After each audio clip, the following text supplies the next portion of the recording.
The forest should have been quiet, but something was wrong. Ash's boots crunched through the frozen pine needles, her breath fogging in the icy air as she scanned the desolate trail. The morning light was pale and gray, filtered through a veil of low-hanging mist. She hadn't planned to be out here alone, not this far from town. Not after the incident, but solitude was the only thing that helped her breathe lately. A week ago, she'd walked away from a life that had caged her for years. A broken engagement, a controlling ex, a family who measured love in obedience. So she ran, packed a bag, drove 6 hours north and landed here half dead from exhaustion, half alive with the desperate hope of starting over in a remote village named Cold Hollow. No one knew her here. That was the point. But now, miles into the forest with no cell signal and her instincts screaming, Asha wondered if she'd made a terrible mistake. A branch snapped behind her. She froze, heart pounding. She spun, but the mist was too thick to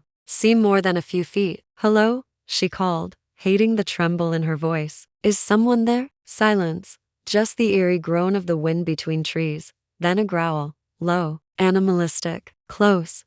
She staggered back. Shit, a massive shape lunged out of the fog. A beast, fur black as coal, eyes burning gold. A wolf, but not like any wolf she'd ever seen. This thing was huge, nearly the size of a bear, with teeth like knives and muscles rippling beneath. Its hide.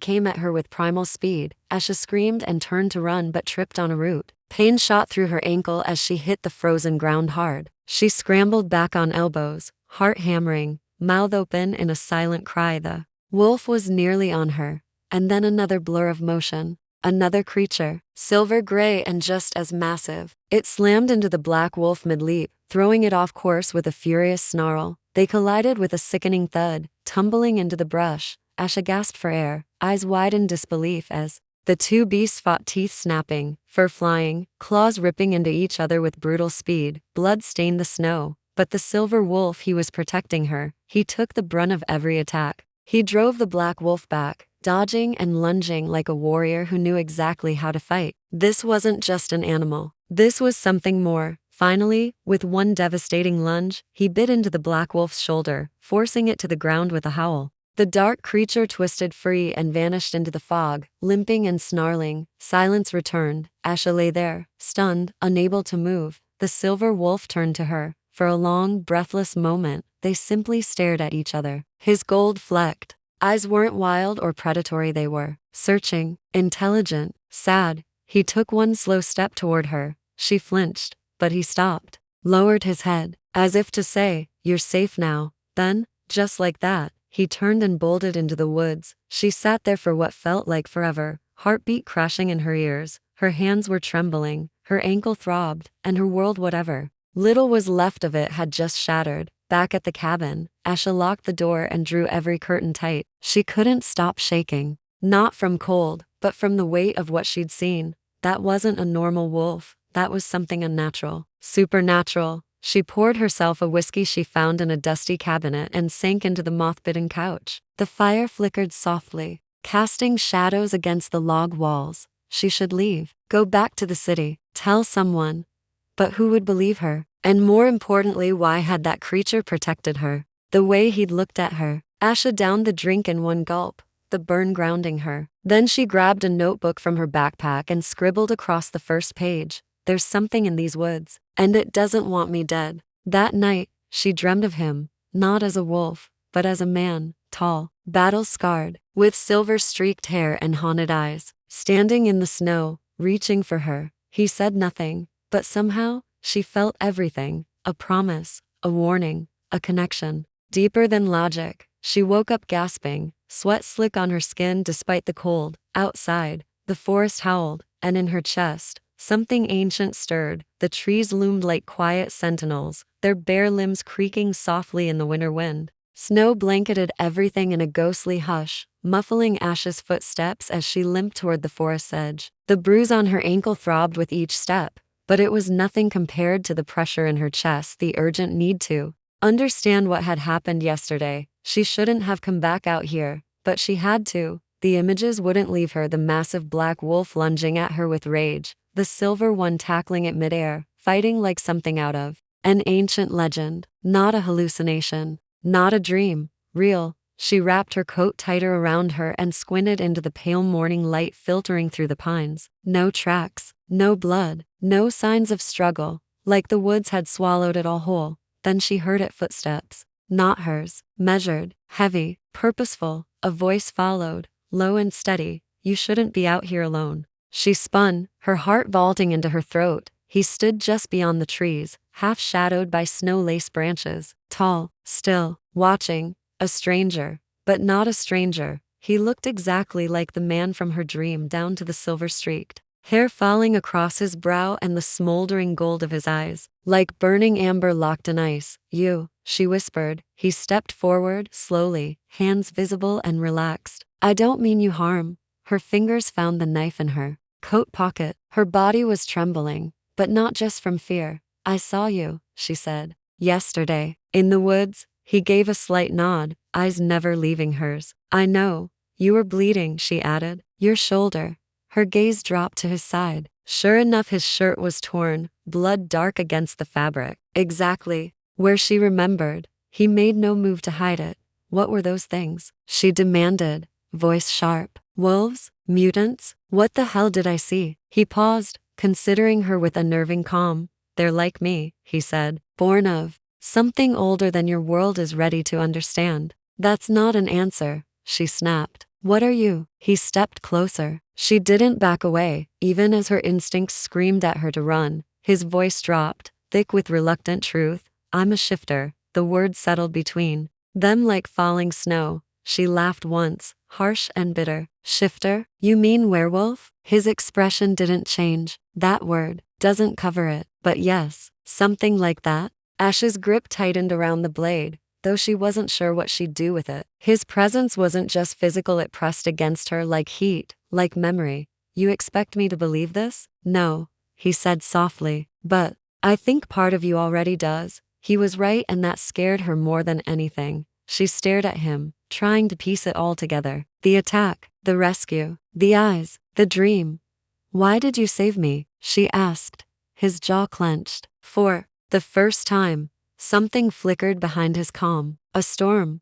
I wasn't supposed to. The words made her freeze. What do you mean? He looked away, as if the trees might hold a safer truth. I was sent to kill you. It didn't register at first. The meaning hung suspended in the cold air. What? His gaze met hers again, this time unflinching. There are rules in my world, he said. Bloodlines we monitor, powers we destroy before they awaken. You carry something ancient, Asha, something that shouldn't exist anymore. She stumbled back. You're insane. Maybe, he murmured, but I know what I saw when I found you. She was shaking now, the cold seeping deeper into her bones, but it wasn't the weather. You're saying I'm part of this. Some kind of threat? He took another step forward. Not a threat, a key. To what? That? I don't know yet, but others won't care. They'll kill you before you find out. The weight of it hit her like a wave. All her life, she'd felt different, disconnected, like something inside her didn't belong in the world she'd grown up in. But this was madness. You had your chance, she whispered. You could have done it. Why didn't you? His eyes darkened.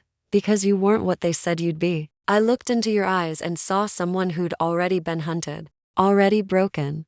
Her voice caught. You don't know me. He stepped close enough that she could feel his warmth in the bitter cold. I know what it's like to lose everything, to be forced into a war you didn't choose. I know that pain. Asha swallowed hard, her throat dry. You dreamed of me, he said suddenly. She flinched. He watched her carefully. Last night, I felt it. You saw me. You heard me.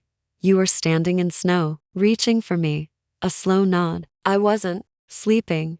The world tilted. What's happening to me? You're waking up, he said. Your blood remembers. She shook her head. No, I'm not some chosen one. I'm not anything. You're more than you know. And now that I've spared you, the others will come. A cold wind swept through the trees. Somewhere far off, a howl echoed long, mournful, and close. He turned sharply toward the sound. They're watching, he said. I can't keep you safe here. Then what am I supposed to do? She asked, voice cracking. Come with me, he said. I'll show you what you are, teach you how to survive. Or you can stay and wait for them to finish what I didn't. A long silence fell between them. The trees whispered. The world held its breath. He held out his hand. Asha stared at it. The wind bit at her cheeks, but she barely noticed. Every instinct screamed at her to run, hide, pretend none of this was real. But something ancient and quiet stirred in her bones. A distant echo that whispered, "You already belong to this." She reached out and touched his hand. Heat rushed through her like fire, warm and consuming. Ronan's eyes locked with hers. "It's starting," he whispered, and Asha realized she had just stepped into a world she could never leave behind. The forest seemed different now. Not just colder but aware. As Asha walked beside Ronan, snow crunching softly beneath her boots, she couldn't shake the feeling that the trees were watching, that something just beneath the surface of reality was waiting, shifting. She should have been panicking. Instead, she felt pulled. Not by logic, not even by fear, but by him. There was a strange rhythm in the way Ronan moved, graceful, quiet, precise. Even injured, he moved like a predator forged by the wild. His golden eyes scanned the landscape like they could see things she couldn't, and somehow she trusted him, even though he'd just admitted he'd been sent to kill her. "Where are we going?" she asked, voice hushed. Every sound in the forest seemed amplified. "Somewhere safe," he said without looking at her. "A clearing, hidden, ward protected. They won't find us there." He didn't answer. Instead, he tilted his head suddenly, pausing mid-step. The wind shifted. His nostrils flared slightly. "What is it?" she asked. He turned toward her, his voice low. "Something's near." Not a threat, just watching. Asha's skin prickled. Then Ronan moved again, leading her through a narrow path barely visible beneath the snow. The trees grew denser, darker, like ancient guardians holding their breath. The deeper they walked, the stranger Asha felt. Her heartbeat wasn't just in her chest, it pulsed in her fingertips, her throat, behind her eyes. The cold didn't sting the way it had before. In fact, her skin had begun to feel warm, despite the air around her biting like ice. "Something's happening to me," she murmured, more to herself than him. Ronan's voice was soft when he answered. "It's the blood. You're near wild magic. It recognizes you. That's not possible. And yet you're here," he said, glancing over his shoulder. She met his gaze. Something sparked between them again, silent, fierce, impossible to name.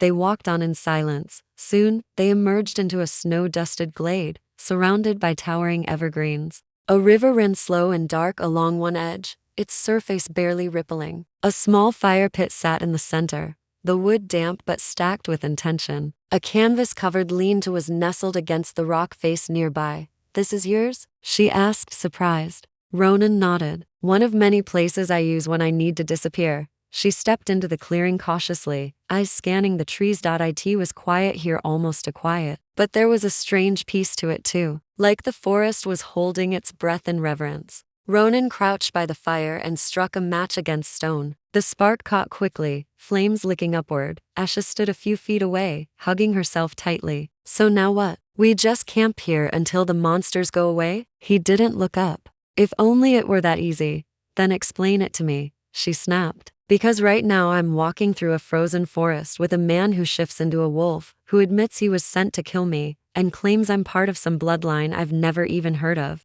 Ronan tossed another log on the fire. "Your bloodline was nearly wiped out generations ago. Rogue alphas feared what it could become." "What is it?" His eyes lifted to hers, slow and heavy with unspoken history. "You are descended from a gifted line. Wolves born with more than strength, with instinct, with memory. Some say they were the first to walk between this world and what came before. They weren't bound by the full moon, they could shift at will, read emotions, dream across distances." "Dream across distances?" she echoed. He nodded. "That's why I felt you before I met you. That's why you saw me in your sleep." Asha's mouth went dry. "So I'm a what? Witch? Half wolf?" "You're dormant. For now."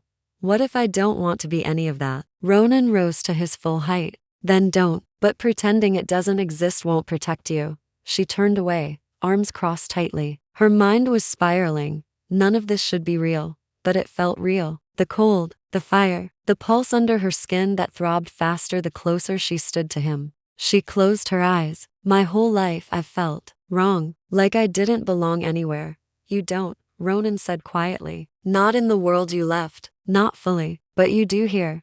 The words hit harder than she expected. She turned to face him again. His expression was unreadable, but his eyes, those eyes had seen things. They carried pain, regret, and a kind of loneliness that mirrored her own.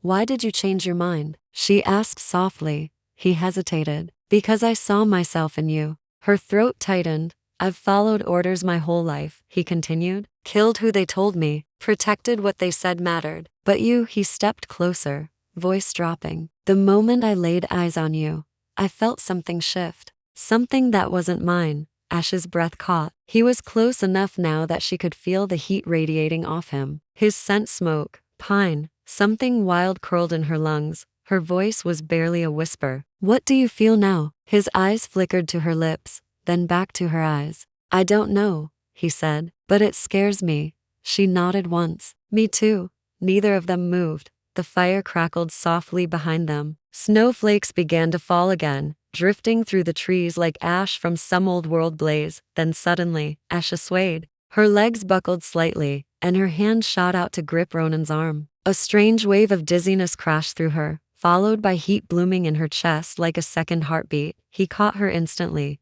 What is it? He asked, voice tight. Her head pressed against his shoulder as her knees gave out completely. It's burning inside me. I don't know what's happening. He lowered her gently to the ground near the fire, one arm around her, his other hand against her back. Breathe, he whispered. It's your blood. The magic around us, it's waking it up. She clutched his jacket, eyes wide. Her heartbeat thundered like a drum against her ribs. Visions flashed behind her eyes, a dark forest under moonlight. Howling, blood, fire. A silver wolf standing alone, howling into the wind. Then nothing. She gasped and collapsed into him. Ronan held her there in silence. I've got you, he said, voice like a promise in the storm. And for the first time since arriving in this haunted place, Asha believed it. The fire crackled, casting long, flickering shadows across the clearing. The surrounding woods felt hushed like the entire forest was leaning in to listen. The river nearby whispered beneath a thin sheet of ice, barely moving. Everything was still.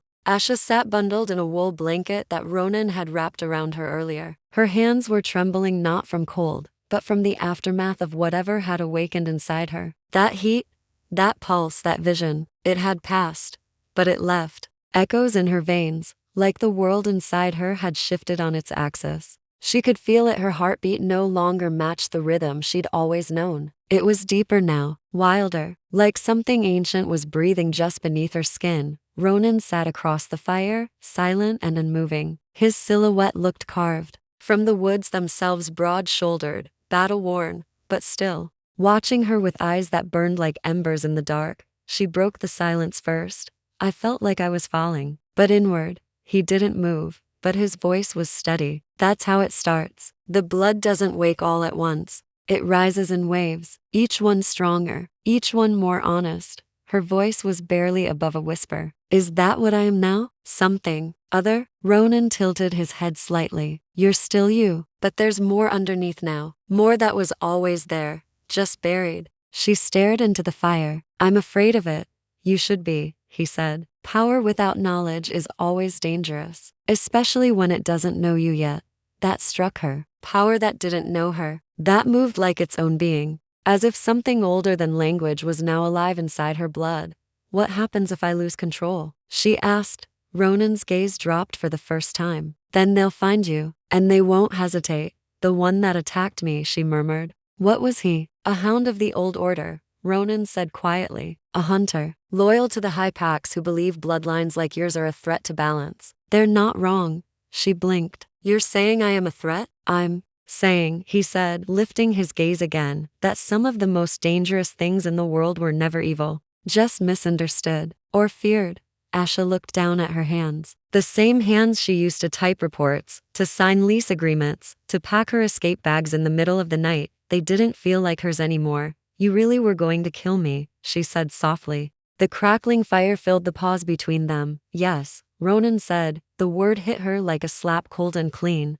Why didn't you? She asked, turning to him fully now. His golden eyes met hers, and this time, there was no shadow in them, only something raw, unfiltered. Because you reminded me of who I used to be. Asha's lips parted, but no words came out. You looked at me, he said slowly, like I wasn't a monster, like I wasn't carrying centuries of guilt. And I realized, I didn't want to be what they made me anymore. She stared at him. You said you had a mate, that she was killed. He nodded once. She was human, soft-hearted, fierce in her own quiet way. She believed the wild could be tamed. How did it happen? Ronan exhaled slowly, as if forcing out a ghost he didn't want to name. We were tracked. I didn't see it coming. I was too focused on protecting her to realize I'd been lured away. They tore her apart, piece by piece. To prove a point, Ash's stomach turned. Because she was human? Because she made me human, he said bitterly. The fire cast light across his scarred face. She could see it now. His pain wasn't just old. It was preserved, locked inside him like a curse. I'm sorry, she whispered. He gave a slow shake of his head. Don't be. That grief, it kept me alive. Until now. Asha shivered. A gust of wind swept through the clearing, brushing against her cheek like a whisper. She pulled the blanket tighter. But it wasn't the cold that made her feel exposed, it was the way Ronan looked at her. Like he saw all of her, even the parts she hadn't admitted to herself. You said I dreamed of you because of my blood, she said. Yes. But what if that dream meant something else? He didn't answer immediately. Instead, he rose to his feet and walked to the river's edge. The firelight barely touched his form now, just enough to outline the muscles beneath his shirt. The way his body moved like liquid restraint. She followed slowly, standing beside him in the moon-silvered dark. The water ran low and cold. A hush fell over them. Something about this place feels. She paused, searching for the word. Old, sacred. It is, Ronan said. This glade belonged to the first bonded wolves. It said their souls never left, that the river remembers the moment they defied the packs and chose each other. Instead, Asha swallowed. Defied, he turned to her, and something unreadable flashed in his eyes. They were warned that mating across bloodlines would break the order, that it would unleash powers no one could control. And did it? No one knows, he said. They disappeared before the packs could destroy them. She looked at him. You believe they were in love. I believe they were free, he said. They stood in silence again, the river murmuring at their feet. Then softly, I'm not ready for this, Asha admitted. Not for power, not for destiny, not for any of it. No one ever is. I just wanted a quiet life. One where no one could hurt me again. One where I didn't have to watch my back or shrink myself to make others comfortable. You came here to disappear, Ronan said, but the blood won't let you vanish. She stared into the current. I was engaged once, she said suddenly. He looked at her. Asha didn't meet his eyes. He was charming. Everyone loved him. But behind closed doors, I wasn't allowed to breathe. He told me who to be, what to wear, when to speak. And when I tried to leave, she stopped. Ronan's hand twitched at his side. He didn't interrupt. He choked me, she whispered. Not hard, not enough to bruise, just enough to make sure I knew he could. Ronan's jaw clenched. I stayed another 3 weeks, she said, voice hollow. Until one day I looked in the mirror and couldn't see myself anymore. So I ran. You survived, he said. I barely existed. Now, she looked at him, and that's what terrifies me the most about this, she continued. This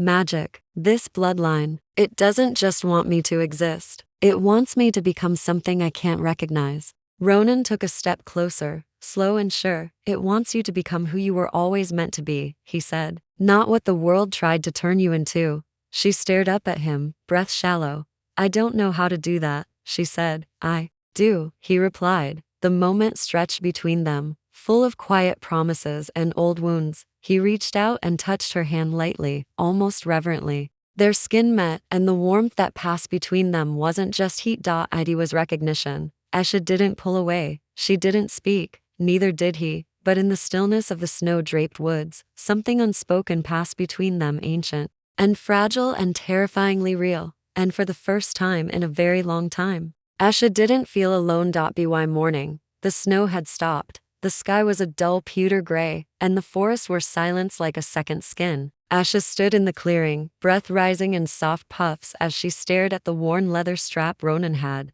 tied between the trees. This is where you want me to start? She asked, brow raised. Ronan stood several feet away, arms crossed over his chest. He looked calm, as always, but there was a tightness in his posture today. A storm just under the surface. Yes, he said. Grip the strap. Hold it until your hands burn, then let go.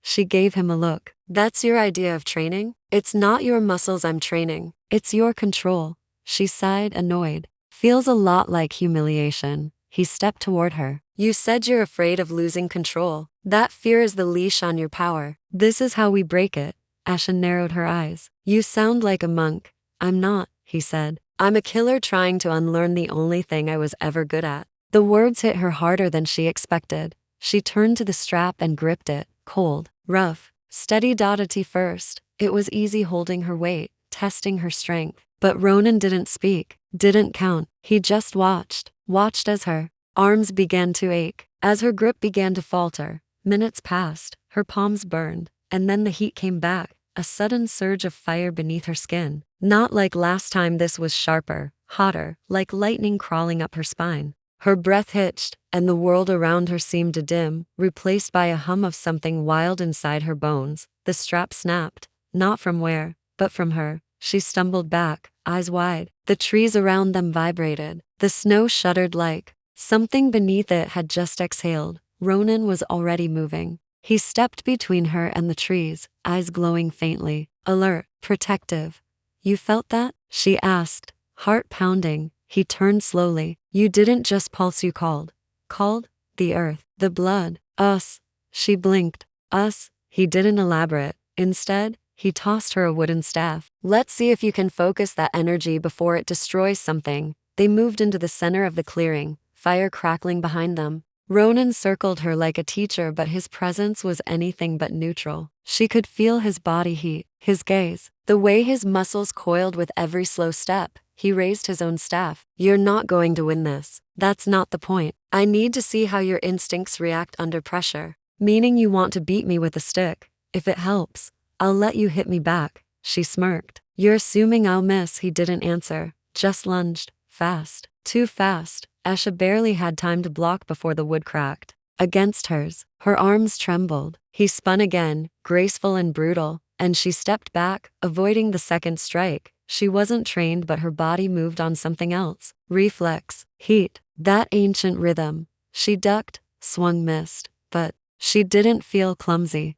She felt alive. Ronan moved like wind and stone, and she was the fire trying to keep up. Strike. Block. Spin. Dodge. She lost track of time. Then suddenly he feinted right, and she reacted without thinking. The air around her shimmered. A gust of energy exploded outward from her core, a pulse of invisible force that shoved Ronan back several feet. He landed hard on his back, snow exploding around him. Asha froze, breathing heavily. Ronan. He lay there for a beat, then laughed dry and surprised. You just knocked me off my feet. Are you okay? She rushed to him. He sat up slowly, brushing snow from his jacket. That wasn't control. That was instinct. She dropped to her knees beside him. I didn't mean to, I told you, he said, grabbing her wrist. This is not just about training. It's about learning how to feel it without letting it use you. She met his eyes. His hand was still on her wrist. And suddenly, she wasn't cold at all. Neither was he. The heat between them surged not from magic this time, but from something just as dangerous. Their faces were inches apart. His hand lingered. You're glowing, he murmured. Asha blinked. What?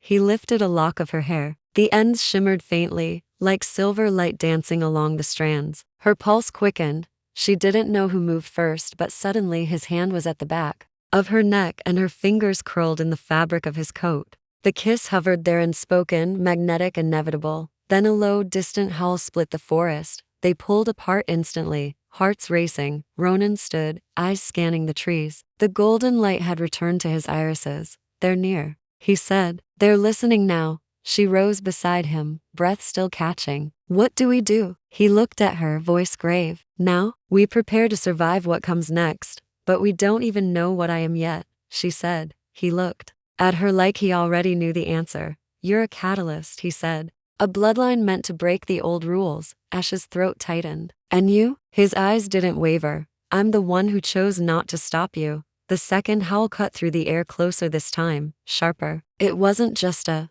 sound. It was a signal, a warning. Ash's body tensed instinctively. Her heartbeat echoed in her ears, fast and uneven. She looked to Ronan, who had already turned toward the trees. His entire posture changed. His muscles were coiled, his stance low, his eyes glowing gold again. They found us, he said. We need to move. Asha felt the air shift before The first footstep even broke the tree line. The forest felt different now. The silence was no longer peaceful. It was stalked. She didn't ask questions. She ran. Ronan grabbed the blanket and a small satchel, flinging it over his shoulder as he took the lead. Asha followed close behind, feet crunching through snow as they plunged into the trees. Every shadow felt alive. Every gust of wind held teeth, and yet she didn't feel blind. Not like before. As they darted between trees and icy ridges, something in her mind began to map the terrain. She knew which branches would hold, which rocks would slip, which thickets were hollow underneath. The forest whispered to her not in words, but in feelings. She stumbled once, just once. Then, never again. After what felt like miles, Ronan slowed. He motioned for her to duck behind a low ridge of jagged stone where the snow melted into mossy roots. They crouched, hidden beneath a low-hanging pine. Asha tried to catch her breath. What are they? Shifters like you? No, he said. Worse. Her heart jumped. They're loyal to the silence, he said. To the blood order. Half-born wolves that were bred to track, not think. They hunt by scent, vibration, sound. Can they shift? No, not fully. They're stuck halfway. That's what makes them fast. She swallowed. And you can't fight them? Not in a pack. Not with you here. Asha stiffened. So I'm the weakness. You're the reason they're afraid, he snapped. That doesn't make you weak. A crack of wood snapped nearby, closer than before. She reached for the knife in her boot. He put a hand gently over hers. Don't. I'm not helpless, she whispered. His hand stayed. I know. They stayed there, huddled beneath the ridge as growls began to echo faintly through the trees. Asha closed her eyes. Breathe in. Breathe out. The cold on her skin started to fade. Instead, she felt the roots beneath them, the soil, the ache of the ancient trees, their branches twisting above in warning. She could feel vibrations, like pulses. There were 3 of them, maybe 4. One to the left, the second pacing slowly toward a clearing just beyond a veil of birch trees, the third larger circling behind. They're flanking us, she whispered. Ronan turned sharply. What? I can feel them, she said, in the ground, like echoes. He looked at her for a long beat. The forest is responding to you. Asha opened her eyes. Is that normal? For your kind? He said. No, it's ancient. Before she could ask more, the nearest creature stepped into view. Its limbs were twisted and long, like the shape of a wolf had been stretched by human pain. Gray fur streaked with ash, muzzle snarling, eyes cloudy with madness but sharp enough to kill. It sniffed the air. Asha barely dared to breathe. Ronan's entire body shifted, half prepared to leap. He bared his teeth in silence, but the creature paused, then tilted its head and turned away. Ronan exhaled through his teeth. Asha whispered, why didn't it sense us? I don't know, he said, but it felt something. More movement followed, branches swaying, claws scraping bark, then slow retreating steps. Within minutes, the clearing was empty again. Only after the last echo vanished did Asha speak. You said my kind. What does that mean exactly? Ronan didn't answer right away. Instead, he stood and offered her his hand. Come on, there's a place not far from here. It used to belong to one of your ancestors. If the forest protected us tonight, it might be willing to protect us again. She took his hand, but her mind was still reeling. Her kind? They walked for another hour in silence, following no trail Asha could see, but her body knew the way. Her feet moved without her thinking. Her blood hummed the rhythm of each step. Finally, they arrived. It was a ruin, a cottage long since collapsed, with moss-covered stone and half-buried floorboards. What remained stood beneath a crescent-shaped cliff, shielded from the wind by ancient trees with twisted white trunks. This was once a sanctuary, Ronan said. The last place anyone saw a fully awakened bloodline shifter. Asha moved slowly toward the crumbled foundation, her fingers brushing the stones. The moment her palm touched one, heat spread through her wrist, shooting up her arm. She gasped.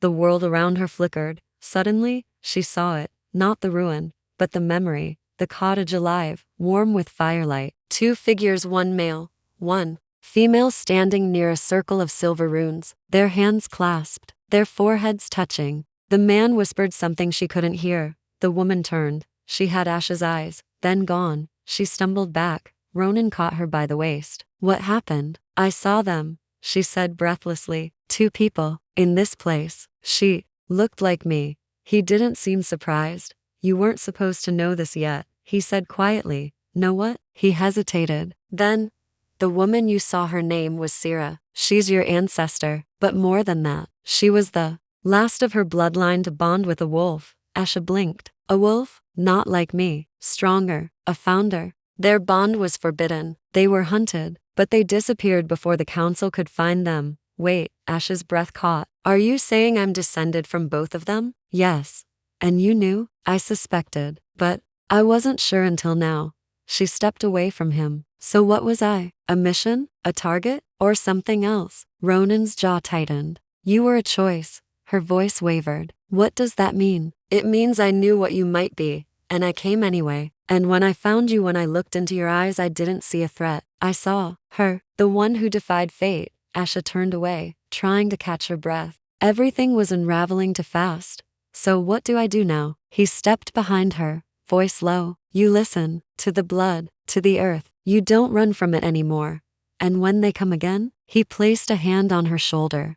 Then, we don't run either. She didn't know why, but the feel of his hand there firm, grounding, gave her more strength than any spell or power ever could. The moon sat swollen in the night sky, shrouded behind slow-moving clouds. It cast a cold silver glow over the clearing, making the ancient stones glint like bones buried in snow. The ruin felt different tonight, more awake, like the past had stirred and was waiting for something, or someone. Asha stood barefoot in the middle of the circle, her breath fogging gently as it met the cold. She had no memory of leaving the shelter. Her feet had moved before her mind. Some instinct had pulled her back to this place, this scar in the woods that whispered in voices too old to name. Her pulse beat louder than the wind. The stone beneath her bare feet was warm again, alive. She reached out and touched the moss-covered edge of what once was a wall. It pulsed beneath her fingertips like a vein in the earth itself. She closed her eyes. The world shifted. She stood again in the memory. The sanctuary no longer ruined, but whole. The scent of firewood and herbs filled her lungs. Light flickered. Against carved symbols, serpents, moons, claws etched into stone walls. And in the center of the room, just like before, stood the woman, Sira. She was younger than Asha expected, not more than 25. Her presence was commanding, yet soft. Her eyes, Asha's eyes, held the weight of centuries. You returned, Sira said without turning. I didn't choose to, Asha whispered. No one does. The land chooses, the blood answers, and the price must be paid. What price? Asha stepped forward, her voice trembling. Tell me what you want. Sira finally turned. She smiled, not with joy, with sorrow. You carry the name of our line, but not yet its burden, she said. To awaken, the land must know your choice, your offering.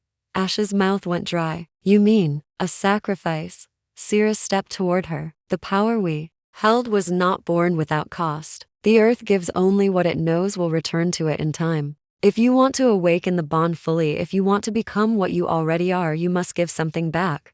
What kind of something? A tie to the world you knew, a part of your soul that resists the call.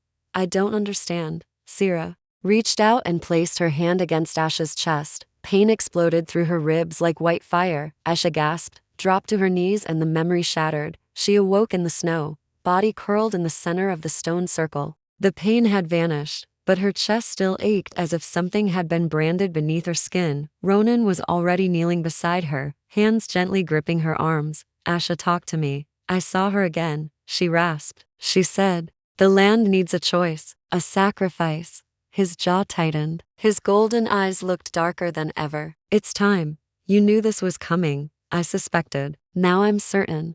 She looked up at him. Tell me what you've been hiding. He hesitated just long enough for her heart to skip.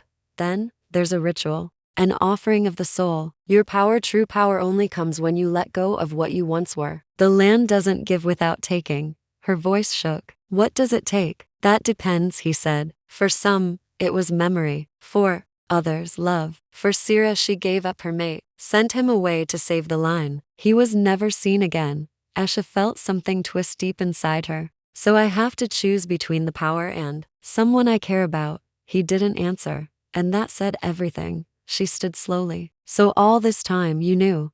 I hoped you'd never have to face it, he said. But the forest recognized you. The sanctuary remembered. Now it demands your answer. She turned away from him, staring into the dark line of trees beyond the clearing. She could feel them, the roots beneath the ground shifting like breath, the wind brushing against her skin like fingertips. The land was waiting.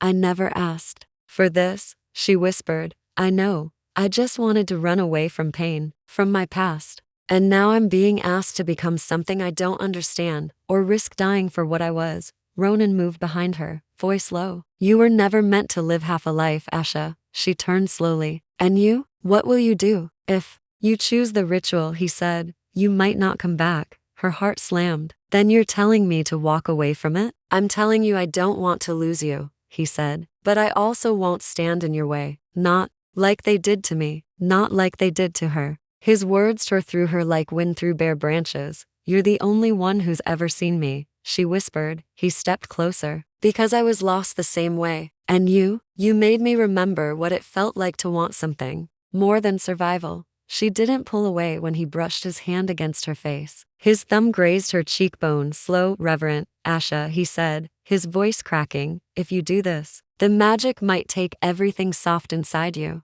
It might turn you into something else, something harder. I know, she breathed. But what if it's the only way to save us both? His forehead touched hers. They stood like that, frozen in the silence between breath and confession. Then he stepped back. The moon turns full into days, he said. That's when the circle will open. If you want to offer yourself, that's when it will listen. And if I don't, then your bloodline stays dormant. And the packs will hunt you until there's nothing left to awaken. Asha nodded. No more running. No more hiding from who she was. But as she looked at him, at the man who was never supposed to feel anything for her, let alone protect her, she realized something else. The land wouldn't just take anything. It would take what mattered most. And maybe that was him. The morning mist hung heavy over the ruins, curling through broken stone and gnarled branches like smoke from an ancient fire. The sky was a soft, colorless gray, the kind that blurred time and stretched silence. Asha sat cross-legged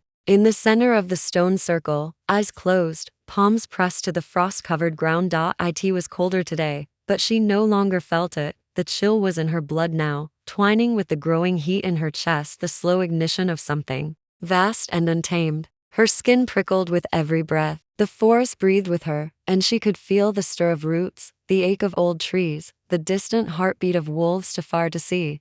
The land was watching, waiting. Ronan stood at the edge of the ruins, arms crossed, his gaze unreadable. He hadn't said much since the night before, since she told him she would go through with it, that she would offer whatever the forest asked if it meant awakening fully, surviving what came next, and ending the threat once and for all. But something in his posture had changed, a new distance, not cold, just afraid. She opened her eyes. What happens? She asked quietly. If I pass the ritual? Ronan stepped forward slowly. Then you'll be stronger than any wolf born in the last 100 years. And if I fail? He met her gaze. Then the earth will take what it needs and leave behind what it doesn't. She nodded, jaw tight. I want to train again, she said. One more time before nightfall. Ronan hesitated, then dropped his pack and pulled out 2 wooden staves. Not like before, he said. This time, I won't hold back. Good, Asha said. I don't want you to. They sparred until dusk. This time, she didn't just react, she moved with purpose. Her body flowed with a new rhythm. Something deeper than instinct, but older than thought. Every time Ronan struck, she anticipated. When she countered, her strikes were sharp, measured, faster, stronger, more in control. She still wasn't perfect, but she was no longer a girl running from herself. She was becoming something more. When Ronan finally called it, they stood panting. In the center of the clearing, snow swirling lightly around them. His shirt clung to him, soaked at the collar. Ash's braid had come loose, strands of hair stuck to her damp forehead. You're ready, he said softly. She looked up at him, cheeks flushed. You're lying. You're not perfect, he said, but you're strong, and you're focused. That's more than most have before the ritual. I'm terrified, he nodded. Good, you should be. There was a long silence. Then he stepped closer than he had in days. His hand reached for her face but stopped just short. Asha. Her name came out like a plea, like a goodbye. She leaned into his palm just barely and whispered, say it. He exhaled like he was collapsing. I don't want to lose you. You might, but if you survive, you won't be the same. Asha's eyes glistened. Maybe that's the price I was always meant to pay. He pulled her closer, and this time finally he kissed her. It wasn't soft. It wasn't cautious. It was fire and fear and longing carved from silence and sleepless nights. It was everything they hadn't dared to say, everything they'd held back in the name of restraint. Her hands gripped the back of his neck. His arms circled her waist, pulling her into him like he was anchoring himself to the last good thing he'd ever touched. When they parted, her breath shook against his. I don't want to lose you, she whispered. You might, he said. Because if the forest takes you, I'll follow. No, she said, tightening her grip on his shirt. You live, no matter what. He didn't promise. He just held her tighter. That night, as the moon rose round and pale Asha prepared, the ritual required silence. Bare feet, open skin. No blades, no weapons, no thoughts of war, only truth. Ronan walked with her to the circle, but stayed at its edge. She turned to him one last time. His eyes shimmered gold in the moonlight. Whatever happens, she said, thank you for showing me I wasn't broken, just hidden. You still are, he murmured, but not for long. She stepped into the circle, the stones lit beneath her feet. Silver light shimmered upward and thin, curling threads wrapping around her wrists, her ankles, her throat, not like chains, like vines, like something welcoming her home. The wind died, even. The trees fell still. Asha knelt, her palms pressed into the frozen earth, and she whispered, I am not what they told me I had to be. I am not what they tried to bury. I am what was left behind. I am what returns. The vines pulsed once, then sank into her skin. The world went dark. She stood again in the dream. But this time, she wasn't watching Sira. She was her. Fire surrounded her. The old wolves circled, eyes bright with hate. Magic burned in the air like lightning. And in front of her stood a man with eyes like midnight and a voice that shattered hearts. I love you, he said. But if you do this, we will never see each other again. I know, she said. But this blood must continue. You choose the land over me? I choose both, she whispered. That's why I must leave. The man faded. The fire rose, and Asha woke screaming. Ronan was beside her in seconds, shaking her gently. Asha, look at me. You're okay. Her breath came in gasps. The sky was brighter now, dawn creeping over the trees. She was lying in the middle of the stone circle, the vines gone. The warmth was still in her chest, but it didn't burn. It glowed. She sat up slowly. Her hands trembled. I didn't give you up, she said, voice raw. Not in the dream, not in the test. His brow furrowed. What do you mean? I chose both, my power and you, my past and my future, and the land let me live. Ronan's expression cracked just slightly. A rare, quiet smile tugged at his mouth. Then you did what no one else has. She nodded, then looked up, and somewhere deep in the forest, a new sound rose. Not a howl, not a scream, but something older, a heartbeat, and it was hers. The forest had changed. It pulsed now alive with rhythm. Breath, heartbeat. The snow no longer crunched beneath Asha's bare feet. It melted, as if the land recognized her as its own. The power in her chest wasn't wild anymore. It was steady, strong, controlled, but still dangerous. She could feel it in the way the trees leaned toward her, in the way birds had stopped singing. Even the wind moved differently now, curling around her body like silk before vanishing into the high boughs above. And she wasn't the only one who noticed. They'll come tonight, Ronan said. He stood beside her on the edge of the glade. His eyes narrowed, jaw clenched. They always do, once they feel the blood shift. The blood order, Asha said. He nodded. They know what's awakened, and they'll want to end it before it spreads. Her fingers twitched at her sides. Let them try. Ronan turned toward her. Asha, this isn't just a pack raid. This will be war. They'll bring fire, chains, silver. I'm not afraid. He stepped closer, his voice low. You should be. She met his gaze. I was afraid my whole life, she said. Afraid of being seen, of being hunted, of being known. I'm done hiding. For a moment, Ronan looked like he might say something more. But then his eyes flicked toward the tree line. He went still.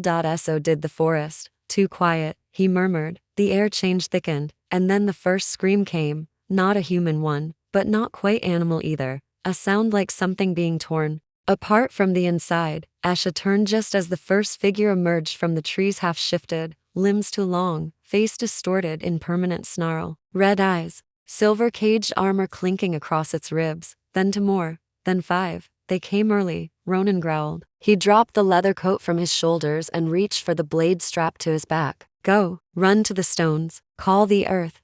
I'm not running, Asha said, already stepping in front of him. Asha, but it was too late. The first wolf lunged. She didn't think, she moved. Her hand shot out, power surged like lightning from her palm, and a shockwave burst through the clearing. Snow exploded. Trees groaned. The first attacker slammed against a pine and crumpled without a sound. Ronan froze. Asha's chest rose and fell, her eyes burning silver gold. Her voice was calm. You fight the old blood, she said, stepping forward. But the old blood remembers how to fight back. Another wolf leapt at her from the side. She spun faster than thought, and her fingers traced a rune into the air. A blast of heat surged from the earth, engulfing the creature in golden fire. It didn't scream. It disappeared. Asha. Ronan's voice rang out. Behind you. She turned too slow this time. A claw raked her side, shallow, but deep enough to bleed. She gasped, stumbling. Ronan was there in an instant, blade flashing. The attacker's head hit the snow before its body followed. Fall back, he said, grabbing her arm. You're still healing. You're not invincible. She didn't argue. Not because she agreed, but because more shadows were appearing at the edge of the woods, a full pack. And this time, they weren't alone. A figure emerged behind them, taller, cloaked, calm. His eyes were like steel, and around his neck hung a chain of twisted silver runes. Ronan went still. Asha felt it in his pulse, his grip tightened. Who is that? She asked. Heroine, Ronan said. The commander. The one who ordered the execution of my mate. Asha's heart skipped, and Ronan's voice changed. It was lower now, cold, hollow.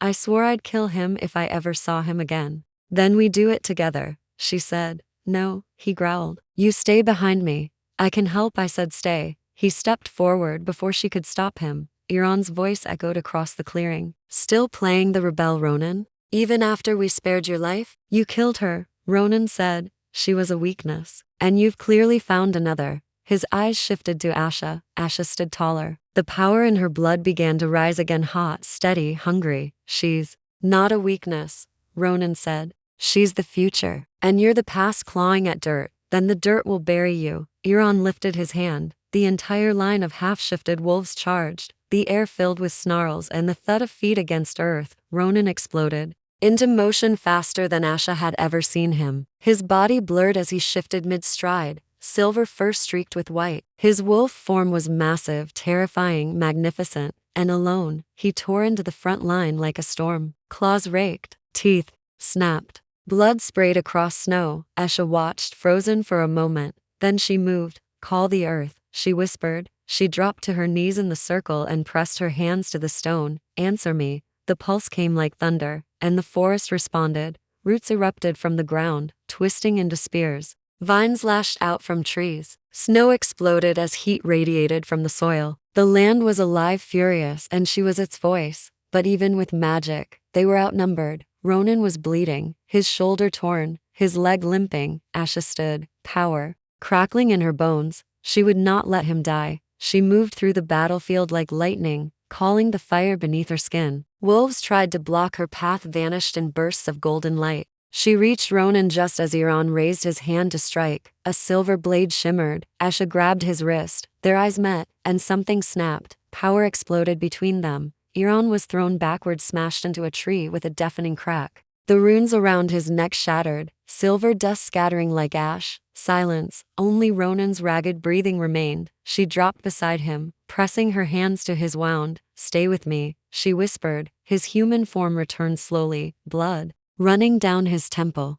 You came back, he rasped. I always will. He grabbed her hand. You chose me. She nodded, and the forest pulsed once more, its blessing sealed. But in the distance, through the trees, more howls echoed. The war wasn't over, but they were no longer alone. The fire had died hours ago. Only embers remained now, soft orange threads pulsing faintly beneath a bed of ash. They cast long, lazy shadows across the mouth of the cave where Ronan and Asha had taken shelter after the battle. A storm had rolled in just before dawn. Snow whipped through the forest with sharp, relentless hands, as if the earth itself was trying to erase the blood spilled the night before. But nothing could erase what had been done. Ronan lay on a bed of pine boughs, half conscious. His chest rose and fell in uneven rhythm, and his wounds, though cleaned, bled slowly through the bandages Esha had tied with trembling hands. She sat beside him, legs folded beneath her, staring into the fireless glow, her face streaked with dried blood and sweat.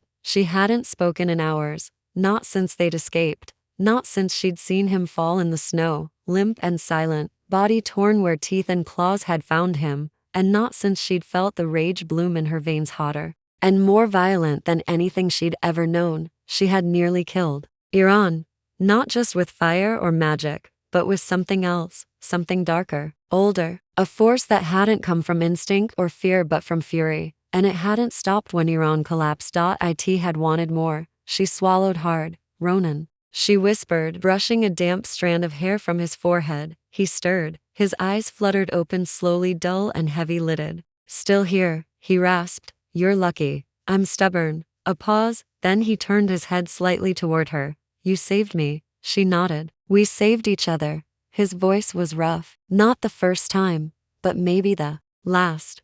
She didn't mean for the words to slip out, but they hung in the cave air, undeniable. Ronan blinked slowly. You saw it, didn't you? She hesitated. What? The power? What it wants from you? She looked away. It doesn't want anything.